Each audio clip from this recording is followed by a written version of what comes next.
Muy bien, vamos a ir a Romanos capítulo 9 y vamos estudiando estamos estudiando el versículo 14 en adelante.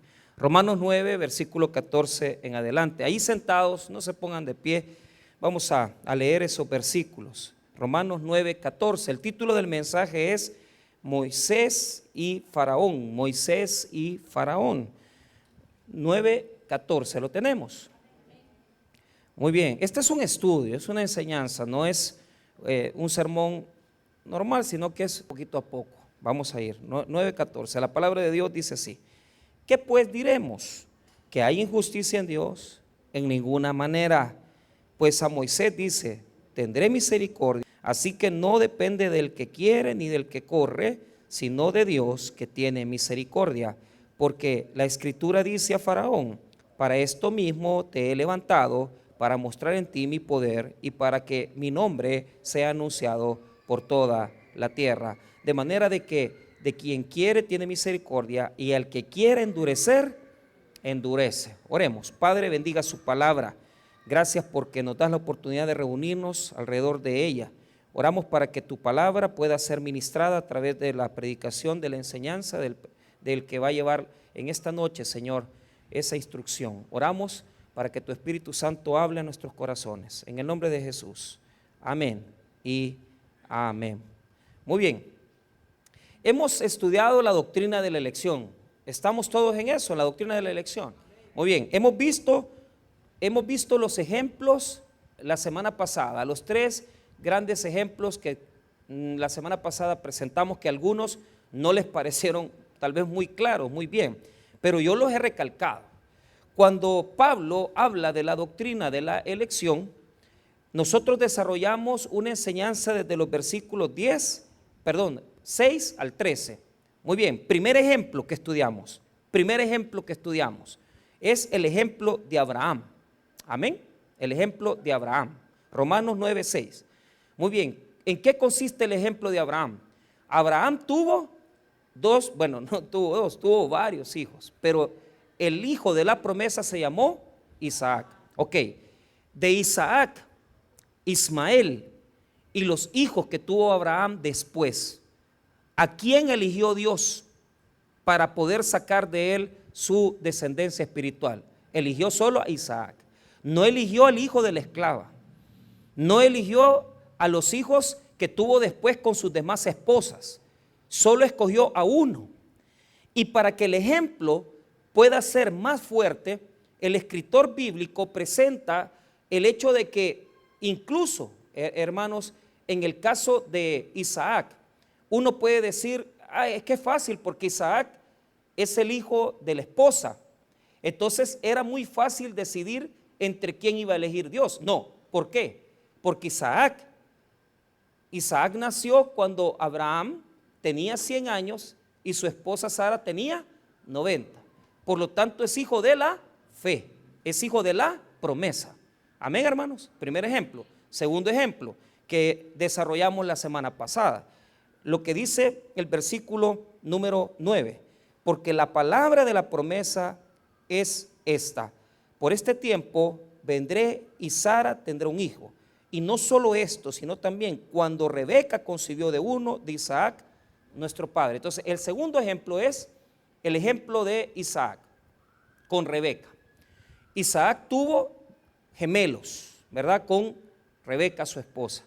Entonces, la elección ahí, yo la expliqué la semana pasada. Dije, ok, de los dos hijos que son gemelos, que nacieron el mismo día y que fueron concebidos el mismo día, de la misma madre. ¿Por qué? Porque en el caso de Abraham no se cumple, porque él tuvo otro hijo con la esclava que se llama Agar. Entonces, ¿cuál es el punto? Uno dice: Dios preferirá a la esposa. No. Lo que quiere mostrar el segundo ejemplo es que usted puede nacer, ¿verdad? Ser concebido el mismo día, pero Dios va a elegir a uno de los dos. Ahora, esto quiero, hermanos, que entiendan algo. O sea, yo no estoy diciendo que de 3 hermanos o 4 Dios va a elegir a uno, ¿verdad? No, lo que estoy diciendo es que la elección, hermano, se manifiesta, la doctrina de elección se manifiesta que Dios sabe, óigame bien, sabe y toma una decisión y elige a uno.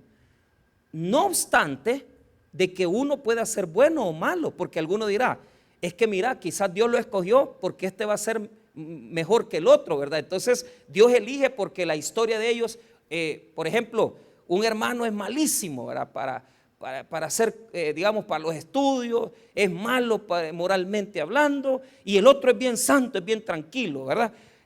Yo soy del pensamiento que los hijos son el reflejo de las épocas de la vida, ¿verdad? A veces cuando uno no tiene esa condición de estabilidad, yo lo veo por Moisés, su primer hijo se llamó Gersón, que significa extranjero, porque él no se sentía parte de nada. Y nuestros hijos representan las etapas de nuestra vida. Yo siempre molesto porque la primera hija, ¿verdad? Mi hija Belén, yo en esa época, hermano, yo estaba casado, pero ¿verdad? Yo todavía no sabía qué era estar casado. Entonces, por eso es que ella salió así, ¿verdad? Toda acelerada, ¿verdad? Toda desesperada. Y la otra me salió más calmadita, pero las dos son igual que la mamá de enojadas. Así que no se confíen. Entonces, ahora, ¿qué es lo que sucede? Mire, en ese caso de gemelos, uno nació primero que el otro. ¿Quién nació primero? Nació Esaú y después nació Jacob. Pero Dios eligió ¿a quién? Al segundo, a Jacob. No eligió al primero, al primogénito, no lo eligió, eligió al segundo. Entonces, ¿por qué? Porque Dios elige conforme a su soberanía. Pero ¿en dónde más se demuestra la elección? Que no se sabía si eran buenos o malos y Dios ya los había elegido. Mire lo que dice el versículo número 11, ahí lo aclara. La parte aclaratoria que está en paréntesis la escribe Pablo con la mano de a quien se le está dictando, que se llama Tercio. Tercio se le escribió a él, pero él la dictó y le dice, mira, esta es una aclaratoria para que sepan que cuando Dios elige, hermano, sin haber, óigame bien, sin saber el hecho de que nosotros decimos este es bueno, este es malo. No, es que esa es clasificación humana. Dios elige porque Él es soberano. Puede elegir al peor de los dos, pues, ¿va? Puede elegir al más arruinado. Y Él elige y Él es soberano. Mire lo que dice el 11. Pues no habían aún nacido, ni habían hecho ni bien ni mal, para que el propósito de Dios, conforme a la elección, permaneciese no por las obras, sino por el que. Entonces ahí está la disposición de Dios, Él es el que ha llamado. Y podemos decir, incluso, no, ¿y por qué? Si el primero tendría que haber sido llamado, porque Saúl nació primero, pero Jacob ya venía colgado de su calcañar, ¿verdad? Entonces, pero ¿qué es lo que pasa? Mira la aclaratoria del verso 12. El 12 dice, no importa incluso que haya nacido Esaú primero, Dios escogió a Jacob, porque a él le plació escoger a Jacob. Mire lo que dice el 12. Se le dijo, el mayor servirá al menor. Como está escrito, Jacob amé, mas Esaú aborrecí. Ya les expliqué ese versículo. ¿Qué significa aborrecer? Miseo. No quiere decir que Dios lo condenó. Eso se los expliqué ya. Busquen los otros sermones. Ya lo prediqué ese versículo. Pero ¿qué quiero mostrarles? Mire, fíjense que yo, sinceramente, yo no puedo decir cómo Dios obra en la elección. Yo no lo puedo decir. No lo puedo decir. Pero yo lo que le puedo comentar, ¿verdad? Es que hay una inclinación. Porque el que va a tener algo con Dios, como que tiene algún temor de Él. Yo no puedo decir que ande buscando las cosas de Dios, pero hay un temor que andan en lo malo, pero dicen, no, esto no, hay algo, no sé qué es. No lo puedo explicar, porque yo tengo un amigo aquí en la iglesia y se los conté la semana pasada, que hasta los 55 años recibió a Cristo. Y ya había hecho dinero, ya estaba casado por segunda vez, pero ahí Dios lo llamó. Y fue bien curioso porque su novia le presentó a Cristo, pues, porque lo llevó a la iglesia. Mira, vamos a ir a la iglesia, le dijo. Ahí en la iglesia escuchó el mensaje, recibió a Cristo y la muchacha ya nunca más llegó y él se quedó en la iglesia. Entonces Dios usó a la muchacha para traerlo a los pies de Jesús. Y a usted no les ha pasado así que a usted lo ha llevado a alguien, ¿verdad? Y esa persona tal vez hasta se ha apartado. Le cuento yo, el caso mío, la persona que me enseñó a ganar almas, falleció hace 2 años y yo me dolió mucho porque él le faltaban 3 materias para ser pastor. Y fíjese que él fue el que me enseñó a ganar almas en los buses. Yo no sabía nada de ganar almas, no sabía nada de hablar en público. Y por el ejemplo de Jeffrey Enríquez, yo aprendí a ganar almas y aprendí a predicar también. Pero Jeffrey, 3 materias le faltaban para ser pastor y no se graduó, fíjese. Se fue para Estados Unidos, fue manager de varias empresas de ropa y ya no estuvo en las cosas de Dios, solo iba a la iglesia, pero ya no predicó, ya no sirvió. Y fíjese que el año pasado fue que él falleció y me dolió mucho porque con él fuimos muy unidos, ¿verdad? Y Dios me unió bastante a él y aprendí mucho de él, del evangelio, pero él se apartó. Él ya no siguió sirviéndole a Dios. Entonces, no es a veces que uno es bueno, que por eso Dios, ¿verdad? No, al contrario, Dios elige lo vil, Dios elige lo menospreciado para avergonzar a los sabios. Entonces, es bien tremendo, hermano, eso yo no lo puedo explicar, cómo Dios elige. Entonces, ahora, Pablo, el día de hoy, nos va a dar 2 consideraciones, una basada en Moisés y la otra basada en Faraón. Pero, ¿qué es lo que quiere aclarar ahora? Nos ha hablado ya anteriormente, ¿verdad?, de estos ejemplos de la elección. Pero ahora él nos va a hablar, hermano, particularmente de, diga conmigo, la misericordia. ¿Por qué? Porque esta pregunta yo la planteé la semana pasada. Entonces, si de 2, 3 hermanos Dios elige a uno, es injusto. Eso es lo que podemos pensar. Vaya, de su misma familia puede hacer que alguien esté aquí y 2 son cristianos y otros 2 no lo son. Y no lo van a hacer. No van a recibir a Cristo. Entonces uno dice, es que Dios es injusto. Y eso es lo que quiere aclarar Pablo. A esto, en el versículo 14, se le presenta, digamos, la pregunta que puede hacerse cualquier persona, diciendo, entonces Dios es injusto. ¿Verdad? Mire lo que dice el versículo 14. ¿Qué pues diremos? O sea, cualquiera de nosotros, ¿verdad? Un antagonista que diga, hey, entonces Dios es injusto, Pablo, porque mira, eligió, ¿verdad?, a Jacob, eligió a Isaac y los demás no fueron elegidos, entonces Dios es injusto. No, señores, Pablo va a escribir en estos versículos para que nosotros mismos lleguemos a la conclusión de decir, no es así. No se trata de que Dios es injusto, se trata de misericordia. Diga conmigo misericordia. Vea conmigo el 14 nuevamente. ¿Qué pues diremos? ¿Que hay injusticia en Dios? En ninguna manera. O sea, no podemos, hermano, decir que hay injusticia. ¿Por qué? Y aquí viene el primer ejemplo. Amén. Amén. Ok. ¿Por qué Dios no es injusto? Esa es la pregunta. Respuesta. Por la respuesta que le dio a Moisés. Por la respuesta que le dio a Moisés. Veamos el 15. Aquí hay 4 pronombres personales. ¿Qué quiere decir? Que es 4 pronombres personales, quiere decir que todo radica en Dios. La obra divina de la elección es de Dios.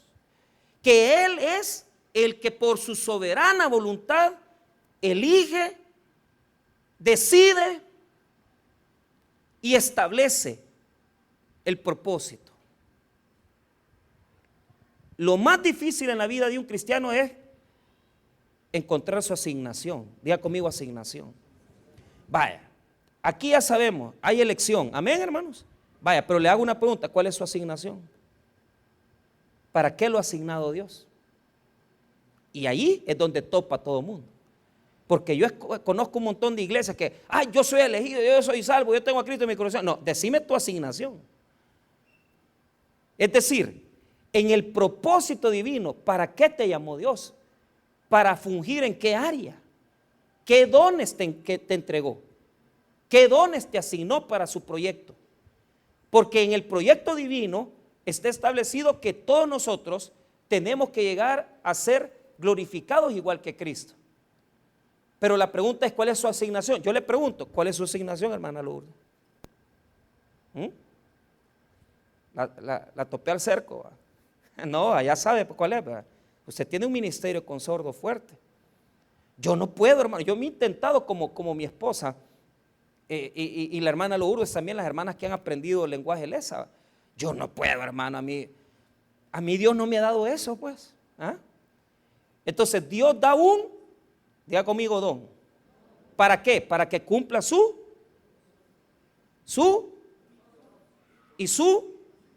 asignación. La asignación es la labor ministerial que Dios le ha dado para cumplir el propósito divino que es eterno. Porque el objeto de nosotros, el objetivo de estar aquí es el reino de Dios. Amén, hermanos. Vaya, dicen amén y no saben. ¿Cuál es la asignación suya? ¿En qué área le está usando Dios? ¿Qué se le facilita? Entonces, aquí estamos mal, porque la gente se ha dedicado a decir, es que yo soy salvo, yo tengo a Cristo en mi corazón, pero no saben su asignación. No saben su asignación. Y mire, y aún así, yo pienso que hay personas que Dios ya les dio sus talentos, sus dones muy específicos. Hay personas que son excelentes para la alabanza, para la adoración. Yo no tengo eso, yo nunca lo he tenido. Yo siempre he sido desafinado. Hay personas que tienen una asignación especial para ganar almas. Hay personas que su asignación es criar sus hijos. Y de esos hijos posiblemente vendrán grandes siervos de Dios. Yo no sé cuál es su asignación, pero Dios le ha dado una asignación en el reino. Pero si usted está aquí basado en el propósito divino, Dios lo que quiere es que nosotros sepamos que tenemos un propósito, una asignación que cumplir. ¿Y sabe cuál es el problema? ¿Sabe cuál es la dificultad? Que nadie se libra de cumplir una asignación. ¿Y sabe cuál es otro problema? Que Dios va a trabajar su carácter para que usted pueda cumplir la asignación que le ha dejado. ¿Ah? Y usted dice, ¿y por qué me va tan mal en esta área? ¿Y por qué no me salen bien estas cosas? Porque Dios está trabajando tu carácter, porque Él te ha dado un don, pero si el carácter no está bien trabajado, el don de nada sirve. Mire, ¿a cuántas personas les ha dado un don para la enseñanza? Pero su carácter no está moldeado.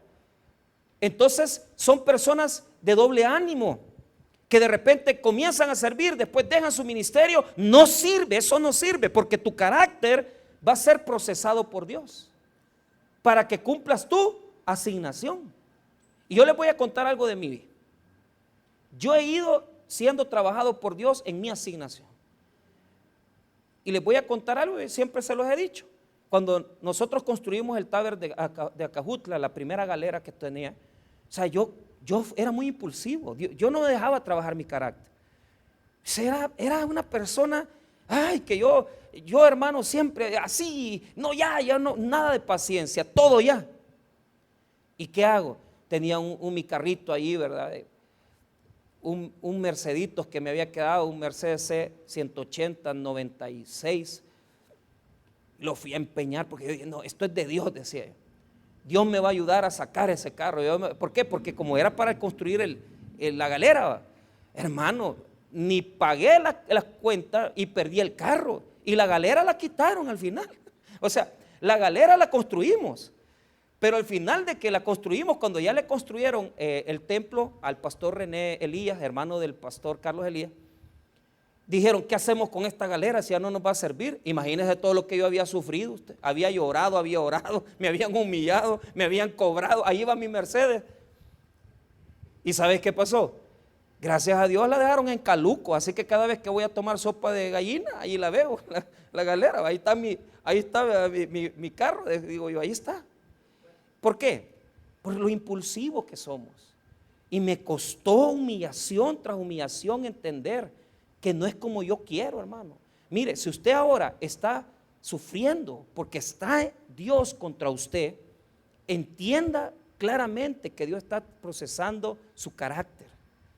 Dios está procesando su carácter. Dios está trabajando su vida. ¿Para qué? Para que su don no se pierda, para que su don sea útil en su asignación. Entonces, el gran propósito de Dios es escoger, elegir para una asignación determinada en su reino y que conozcamos a Cristo, que seamos parecidos a Él. Entonces, ¿de quién es la soberana voluntad de elegir? De Dios. Por eso en este versículo 15 hay 4 pronombres personales que dicen y le adjudican a Dios todo el poder y la potestad. Mire el 15. Pues a Moisés dice, mire bien, tendré misericordia del que yo tenga misericordia y me compadeceré del que yo me compadezca. Entonces, están esos yo, mire bien, 4 pronombres. Pues a Moisés dice, tendré misericordia del que yo, o sea, es Dios, Dios. O sea, yo soy el que tiene misericordia. No es usted, usted no puede, usted no está capacitado, es Dios el que elige. Y después establece la siguiente parte del versículo, y me compadeceré del que yo me compadezca. Es Dios, es Dios. Ok, pero escuche, ponga atención, y esto está yucas, póngame atención porque si no, no me va a entender. ¿A quién le dijo esas palabras? ¿A quién le dijo esas palabras? Hermana Silvia, ¿a quién le dijo esas palabras? No sabe. Viene de aconsejar, está bien. Ok, ¿a quién le dijo esas palabras Dios? ¿Ah? A Moisés. ¿A dónde se las dijo? En Éxodo 33, 19. Búsquelo conmigo, búsquelo ahí. Éxodo 33, 19. Éxodo 33, 19.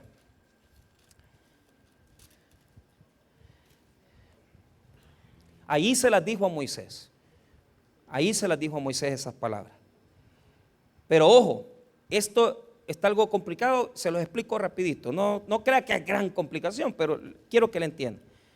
Y le respondió, yo haré pasar todo mi bien delante de tu rostro y proclamaré el nombre de Jehová delante de ti. Y tendré misericordia del que tendré misericordia y seré clemente para con el que seré clemente. ¿Por qué le dijo esas palabras a Moisés? Se las voy a explicar. El pueblo había pecado en el capítulo 32. Amén. Entonces, en el capítulo 32 el pueblo hizo el becerro de oro. ¿Se acuerdan quién hizo el becerro de oro? Aarón, el hermano de Moisés. ¿Verdad? Entonces, ponga atención en esto, ponga atención en esto. Moisés sube a recopilar las tablas de la ley. Dios le da la ley a Moisés en el monte, y cuando están arriba en el monte, al no venir ellos, el pueblo se desesperó y dijeron, haznos un Dios. Y le dieron a Aarón el oro con el que salieron de Egipto. Y Aarón hizo el becerro. El becerro es un símbolo idolátrico. Lo que ellos pensaban es que Dios se iba a parar sobre el toro. Y esa era la idea que tenían. No es que el becerro fuera Dios, no. El becerro era el animal por sobre donde Dios se montaría. Eso es lo que era la idea teológica ahí. Ahora, ¿qué es lo que sucede? Cuando baja Moisés de la montaña, ahí pasan cosas bien difíciles. ¿Por qué? Porque Moisés tiene que interceder por el pueblo y le tiene que decir a Dios, no te los acabes, no los mates, por favor, Señor. No los mates, porque Dios, hermano, lo que iba a hacer era destruir ese pueblo. Entonces, Moisés ora por ellos y le dice, Dios, no los mates, porque si los destruís a todos, van a hablar mal de ti. Vea lo que dice el 32, versículo número 10. 32, 10. Entonces, hay un diálogo de Moisés con Dios en donde le pide que no los destruya. 32, 10. Amén. Ahora pues, déjame que se encienda mi ira en ellos y los consuma. Y de ti yo haré una nación grande. Entonces le está diciendo, mira, olvidémonos de Abraham y te voy a escoger a vos, Moisés, para que de tus lomos nazca una nación. Y viene Moisés, y mire Moisés en el 11. Entonces Moisés oró en presencia de Jehová, su Dios, y dijo, oh Jehová, ¿por qué se encenderá tu furor contra tu pueblo que tú sacaste de la tierra de Egipto con gran poder y con mano fuerte? ¿Por qué han de hablar los egipcios diciendo para mal los sacó para matarlos en los montes y para raerlos de sobre la faz de la tierra? Entonces Moisés dialoga con Dios y dice, no te los acabes, no los destruyas. Eso es como cuando usted ora por su hijo que es adicto a las drogas y usted dice, Dios, o sea, uno no ora para que Dios se los acabe. Uno no ora para que se le mueran sus hijos. Uno ora diciendo: Dios, tened misericordia de mis hijos, no te los acabes. Mira, esas oraciones, yo estoy convencido que las oraciones de las abuelas y las oraciones de las madres son las que bendicen muchas veces a los esposos y los nietos. Entonces Moisés ora a Dios y le dice: no te los acabes. Pero mire lo que dice Moisés: matame a mí, destruíme a mí en lugar de a ellos. Vea lo que dice ahí mismo en el 32, versículo 31. Entonces, 32, 31. Entonces volvió Moisés a Jehová y dijo: te ruego pues, este pueblo ha cometido un gran pecado, porque se hicieron dioses de oro, que perdones ahora su pecado, y si no, ráeme ahora de tu libro que has escrito. El libro de la vida era el libro donde está el nombre de la gente que ha creído en Dios, el libro de los salvos, digámoslo así. Entonces Moisés dice: matame a mí matame en lugar de a ellos. ¿Y sabe qué hace Dios? ¿Sabe qué hace Dios? En esa situación tan difícil murieron 3,000 personas. Ahí está el versículo número 28 y 29, léalo, mire lo que dice: y los hijos de Leví lo hicieron conforme al dicho de Moisés, y cayeron del pueblo en aquel día como 3,000 hombres. Entonces Moisés dijo: hoy os habéis consagrado a Jehová, pues cada uno se ha consagrado en su hijo y en su hermano, para que él dé bendición hoy sobre vosotros. Les explico. Oiga, de toda esa situación que se dio abajo del monte, ¿a cuántos tenía que matar Dios? Tenía que matarlos y solo murieron 3,000 por orden de Moisés. ¿Qué quiere decir eso? Que se tenía que morir Aarón porque hizo el ídolo. Moisés no era ninguna buena pieza tampoco. Mandó a matar a los 3,000. Entonces dice Pablo: cuando hablemos de elección, no hablemos de que Dios es injusto, hablemos de que Dios es justo y es misericordioso. Eso tiene que entenderlo usted. ¿Sabe por qué, hermano? Porque ninguno de los que estamos aquí merecemos estar aquí. Si estamos aquí es por la misericordia de Dios. Hermanos, oiga bien lo que les estoy diciendo. Déjenle un aplauso al Señor. ¿Quiénes éramos nosotros? ¿Quiénes éramos nosotros? Ninguno merece estar aquí. Entonces Pablo cambia el argumento y dice: miren, no se fijen en la cuestión de si Dios es injusto. Vean la misericordia que Él tiene, porque Él puede exterminar a todas las naciones, porque todos son malos, no hay justo ni a uno. Pero Dios, a través de su misericordia, elige a algunos. Ahora, ponga atención. La misericordia se recibe. Amén. No se gana ni se merece. ¿Quiénes creen aquí que se merecen la misericordia de Dios? Giovanni, Carlos, ¿se merecen la misericordia de Dios? Hermano William, ¿se la merece? Nadie se merece, porque no se gana ni se merece, sino que es un regalo divino. Entonces, si usted tiene misericordia, dele gracias a Dios. ¿Sabe por qué? Porque la misericordia se ruega, se suplica. ¿Qué pasaba con los ciegos que le pedían a Jesús ser sanos? ¿Qué le pasaba al ciego Bartimeo? Jesús, hijo de David, ten, pero rogándole la misericordia. ¿Por qué? Porque Dios, hermano, nos da ese don por su voluntad, porque Él la quiere dar. No la merecemos. Como le repito, la misericordia no se gana ni se merece, se recibe, es un regalo y no se puede ganar. Simple y sencillamente, Dios la otorga como un regalo divino. ¿Cree usted que usted, hermano, no es bendecido? Y a veces usted dice: es que yo no ando para el bullo, no ando. Sí, pero escucha bien, el simple hecho que en la soberana voluntad de Dios te haya elegido, ya ese es un gran milagro. Entonces, cuando le dice a Moisés: y tendré misericordia del que tendré misericordia y seré clemente para con el que seré clemente, ¿qué quiere decir? Mira, Moisés, yo escojo al que yo quiero. Y te pude haber matado a vos y pude haber matado a Aarón, pero los dejé vivos. ¿Ah? Es la misericordia que Dios le mostró ¿a quién? A Moisés. Y es la misericordia que nos muestra a nosotros. Amén, hermanos. Amén. No lo oigo convencido. ¿Tienen alguna duda? Así, honesta. Pues a mí me dijeron que sí. A mí alguien me dijo que sí. Ahí andaba una hermana diciendo, mire, es que a mi hermano lo condenó. Entonces, no, yo no he dicho eso. O sea, nadie ha hablado de eso. Dios no condena a nadie, porque es por misericordia. Ajá, ninguno lo merece. Ok, ¿están seguros que no tienen dudas? ¿Cómo no tienen dudas? Pero bueno, avancemos y veamos ahí, para que tengamos la idea completa. Vaya, ok. Los 4 pronombres personales del versículo 15 nos dicen que la soberanía recae en Dios y que Él escoge conforme a su voluntad y por misericordia. Amén, hermanos. No hablemos de la injusticia de Dios, hablemos de la... Volvamos a repetir el 15. Pues a Moisés dice, tendré misericordia del que yo tenga misericordia y me compadeceré del que yo me compadezca. La palabra en el texto griego, eleo, la palabra misericordia, implica, hermano, esa acción divina que debemos de recibir de Dios. Ok, verso 16.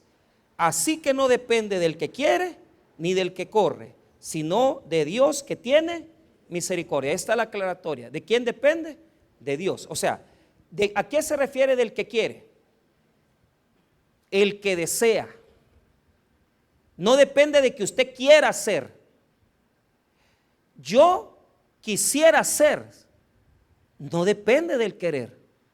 Hay mucha persona que desea, como lo dice el versículo, no depende del que quiere. ¿Qué quiere decir el que quiere? El deseo de querer ser, no puede ser.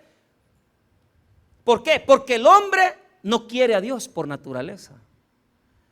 La palabra de Dios dice en el Evangelio de Juan que los suyos vino y no le recibieron. Es que no quieren a Dios.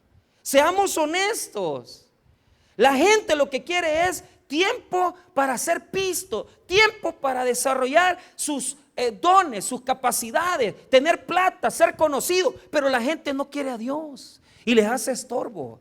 De tal manera que hay muchas personas que no vienen a la iglesia porque saben, hermano, que no pueden estar en la casa de Dios, en las cosas del Señor, si tienen una vida desordenada.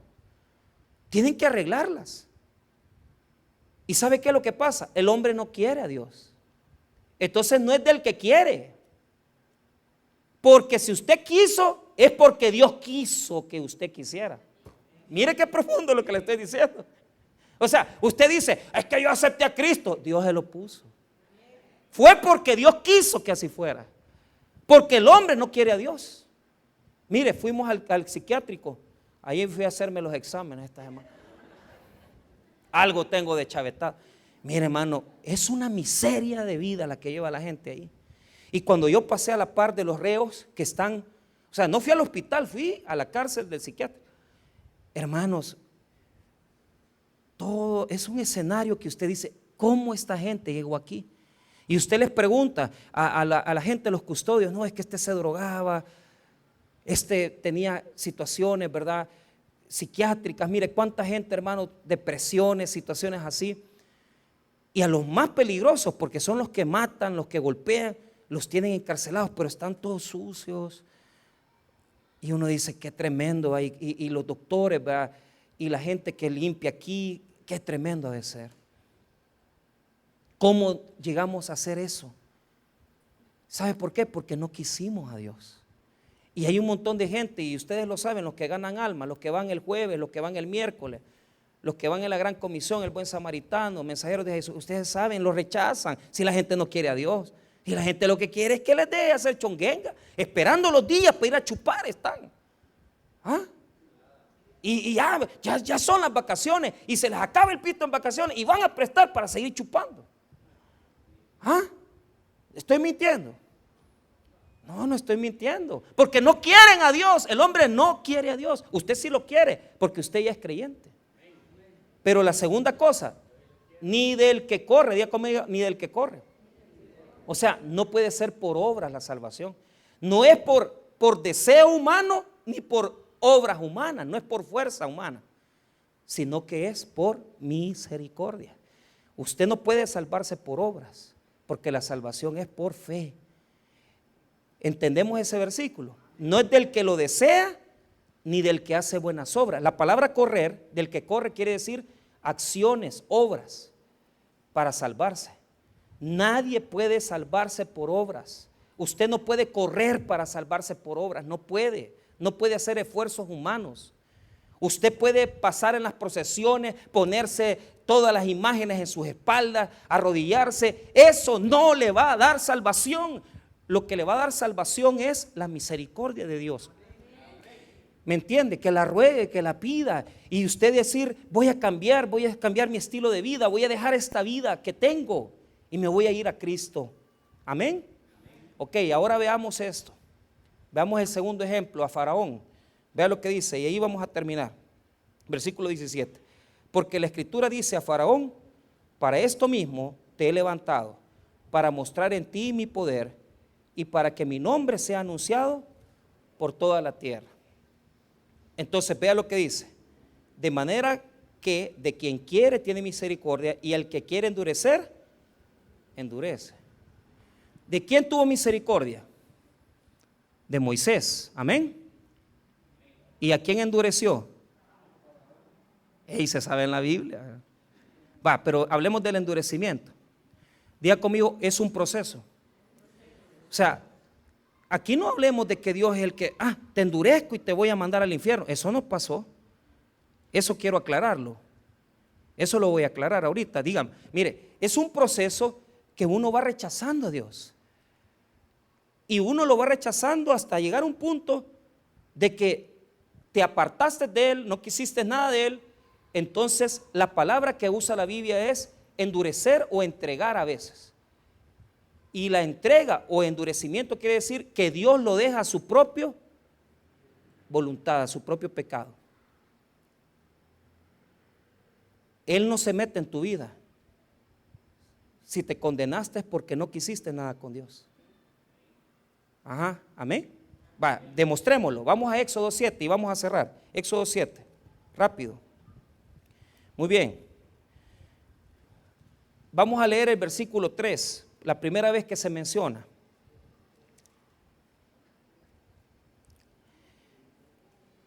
Y yo endureceré, Éxodo 7, 3. Éxodo 7, 3. ¿Lo tenemos? Vaya, ¿qué dice ahí? Y yo endureceré al corazón de Faraón y multiplicaré en la tierra de Egipto mis señales y mis maravillas. Ok, cuando se habla de Faraón, está hablando del cargo que él ejercía. Entonces, era la función de gobernante de Egipto. Ok, pero escuche bien. Aquí es una profecía. Es decir, Dios está diciendo, voy a endurecer en el futuro a Faraón. ¿Por qué? Porque él ya sabía que Faraón no iba a entender las señales que Dios le estaba mandando. Entonces, dice que Dios, en este versículo dice que Dios endureció ¿a quién? Pero va a decir aquí, en el futuro está hablando, quiere decir, Dios ya sabe que Faraón va a seguir el proceso de rechazo. Dios está preparando a Moisés y Aarón porque Moisés y Aarón van a ver el endurecimiento de Faraón. Amén. En el proceso. Ojo, pero no es Dios aquí. Entonces ahora la Biblia nos va a presentar los casos en los cuales Faraón se endureció de forma personal. Veamos el primero. Allá abajo está el versículo 13. Aquí es cuando le lanzan frente a él la vara de Aarón que se transforma en serpiente. Y miren lo que apareció ahí, versículo 13, 7:13. Y el corazón de Faraón se endureció y no los escuchó como Jehová lo había. Es decir, que él solo se está endureciendo.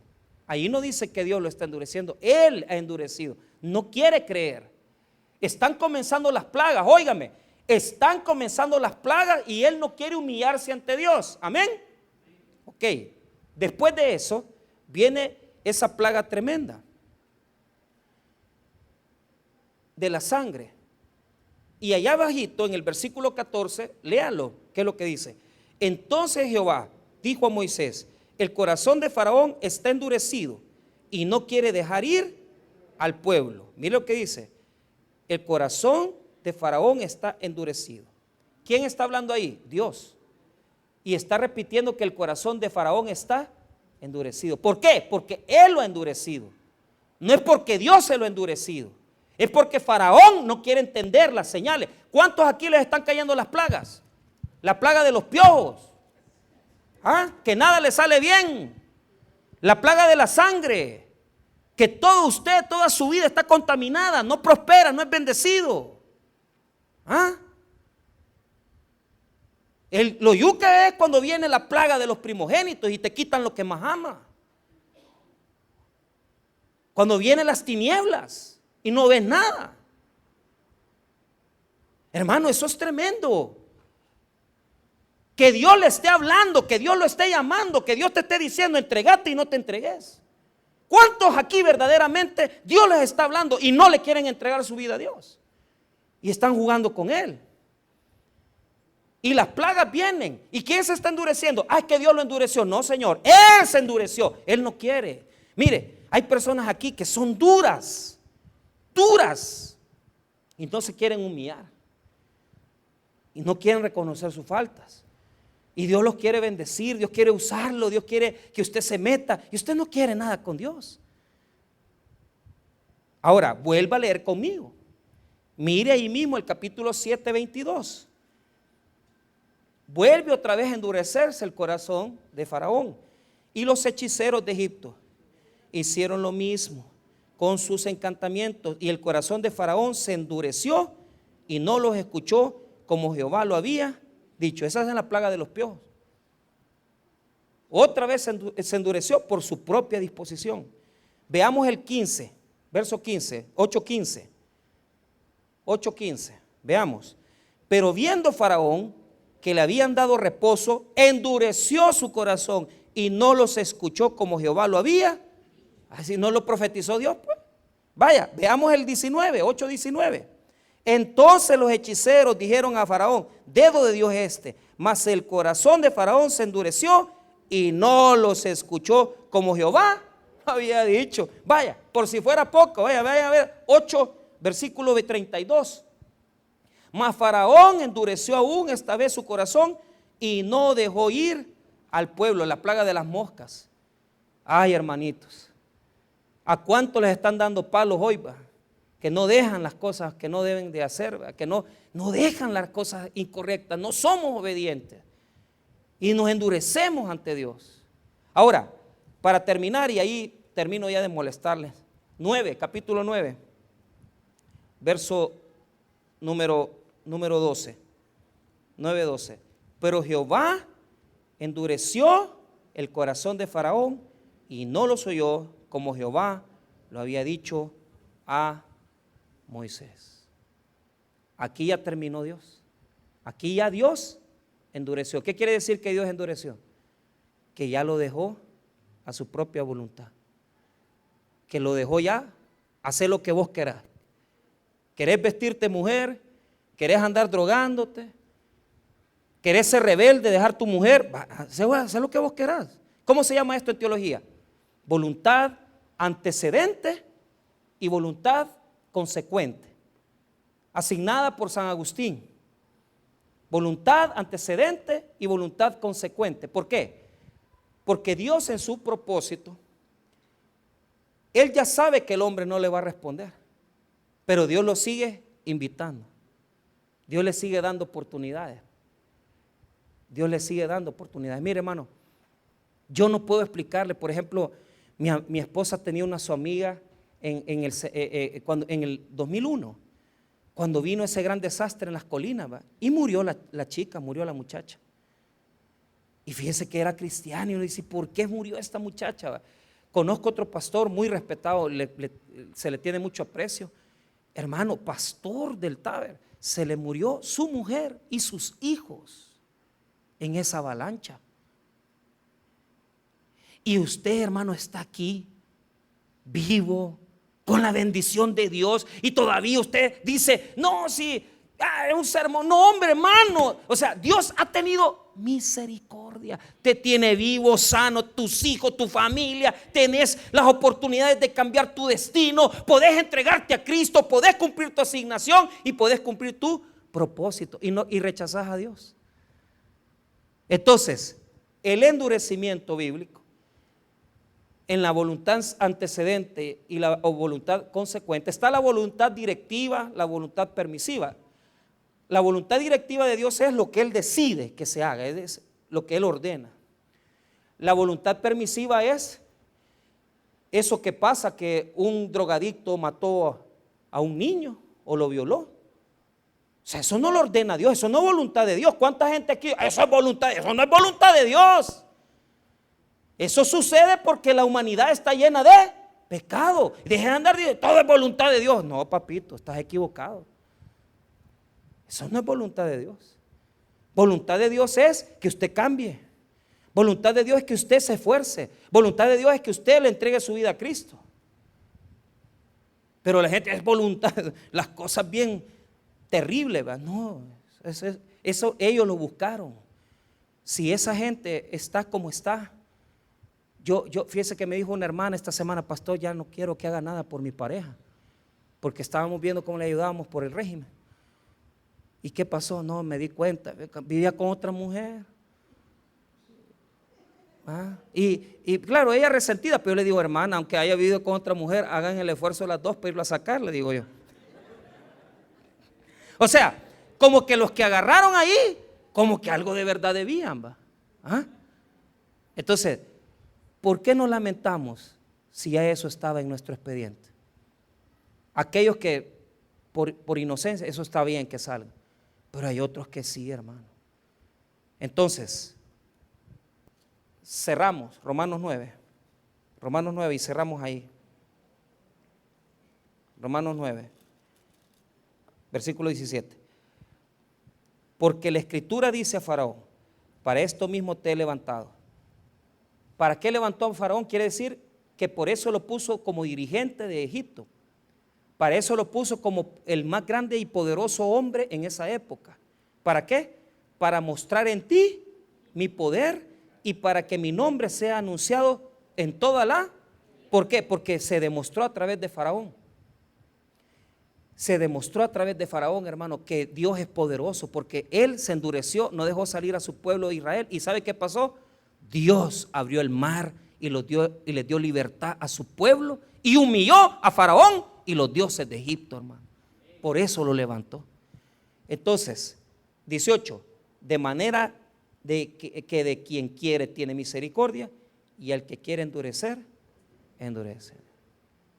A unos Dios elige a través de su misericordia y a otros los endurece cuando ya no quieren, cuando han rechazado a Dios demasiado tiempo y no quieren nada con Él. Procuremos entonces buscar la misericordia de Dios y humillarnos ante Él siempre, porque si estamos vivos es por el amor que Él nos tiene a nosotros. Vamos a orar, hermanos.